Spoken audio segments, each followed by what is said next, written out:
Ils vont voyager partout en Europe, donc ils vont rester là tant qu'ils ont besoin du groupe et des adultes et dès qu'ils commenceront à être un peu indépendants et que leur présence ne sera plus importante pour le groupe également, parce que eux, une fois qu'ils auront grandi, ce sera leur tour de s'occuper de leurs frères et sœurs. Donc les parents auront besoin de leurs jeunes pour les aider.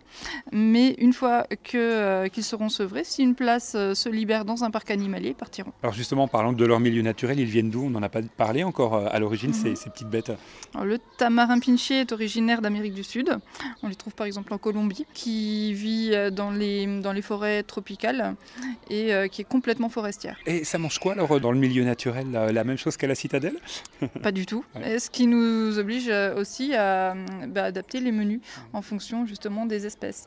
Donc l'alimentation dans la nature, c'est vraiment plus centré sur la végétation, tout ce qui est fruits, baies, mais également protéines, puisque ce sont des petits animaux qui vont profiter de toutes les sources de protéines qu'ils peuvent trouver, des insectes, des œufs d'oiseaux, des oisillons dans les nids quand ils en trouvent.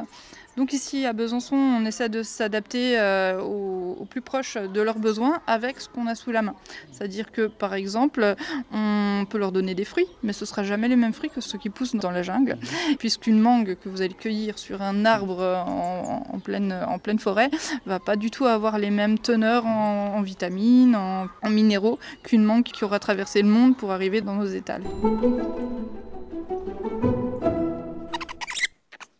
Comment est-ce qu'on construit un espace comme ça? Les cages sont assez grandes. Ce sont les mêmes pour toutes les espèces, là où vraiment en fonction de l'espèce, on va adapter le volume, adapter l'aménagement également intérieur? On adapte plutôt les espèces aux enclos dont on dispose. À Besançon, on est forcé de choisir les espèces qu'on présente en fonction des volières et des enclos dont on dispose, en fonction aussi de la température du climat régional. Alors depuis quelques temps, on aménage les volières, on réaménage les volières des ouistitiers et des tamarins pour les agrandir. Donc il y a un choix qui a été fait d'avoir moins d'espèces, mais dans des enclos 2 fois plus grands. Il leur faut forcément un petit arbre, un petit tronc, de la corde. Ils ont besoin de se divertir beaucoup? Alors ils ont besoin de se déplacer, ça va plus être une question de déplacement. Tout va dépendre des espèces. Les géladas que vous voyez en arrivant à la citadelle, par exemple, ils n'ont pas d'arbres, ils n'en ont pas besoin.